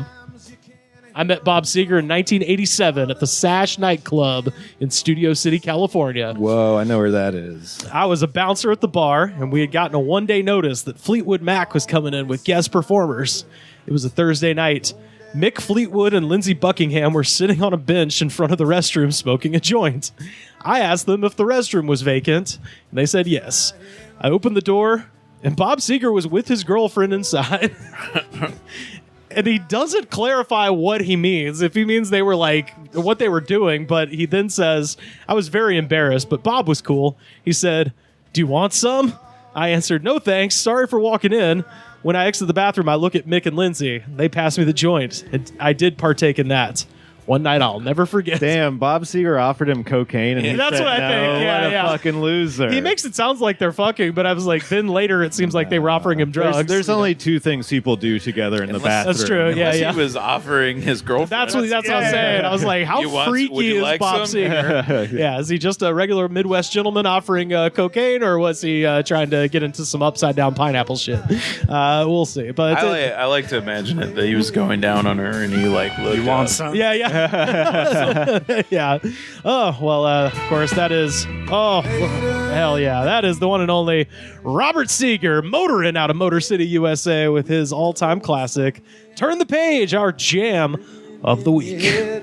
Justin Morales, where can people find you on the internet? On Twitter at the Justin Mo. You mean X. It's been what? Oh shit! Yeah. You got to No, be... I still call it Twitter. I know. I'm So, going to call it... I was doing my best to avoid updating, but Uh-huh. then I got a new phone. And Oh, the only way to no. log in is to you have to Damn. update it. So it got me. Well, give Justin a follow. He's always doing fun stuff. Always I only watching recognize one X. Exhibit or DMX or... I was referring to DMX. Oh, okay. Sure. Exhibit's up there. Yeah. He's cool too. He Yeah. had Pimp My Ride. That was cool. Oh, hell yeah. Tony Bartalone, where can people find you and your internet activities? Instagram, I would say, is the best. Tony Bartalone. And or you could just, I think you type in homeless romantic and I'll come up. Okay, yeah, we'll have both of y'all's screen names in the episode description, so check there if you need to know how First to thing, spell screen them. name is my AOL Instant Messenger. Oh, screen name, whatever. Is- Their avatar. Sam, where can people find you online? Slam Harder on Twitter, Sam Harder 666 on Instagram, Slam Harder on TikTok. I don't know, everywhere. Just look for me. If you type in Google Sam Harder, you'll find me eventually. There's some other Sam Harders for sure, but You'll probably be able to tell which one's me. Hell yeah.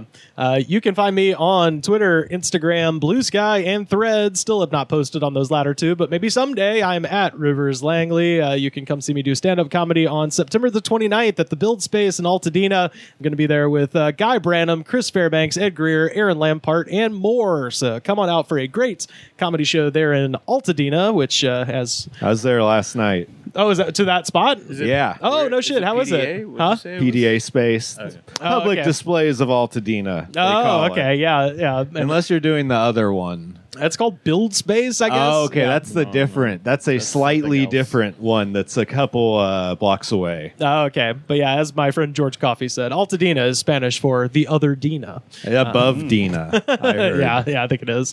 But yeah, and you can find our show on Twitter at The Goods Pod, every episode ever, and new clips dropping all the time at youtube.com/The Goods Pod. The best way to support this show, head on over to patreon.com/The Goods Pod. Second best way to support this show, head to Apple Podcasts. Please rate and review and subscribe. Show the attitude of gratitude, because if you do not have the attitude of gratitude, Daddy, I guess we're sending pipe bombs, but not really. The Goods from the Woods was recorded and edited by me, Rivers Langley. You can find our show on Twitter at The Goods Pod. Our theme song was composed by Jonas, the Space Cowboy. This was a Brain Freeze podcast.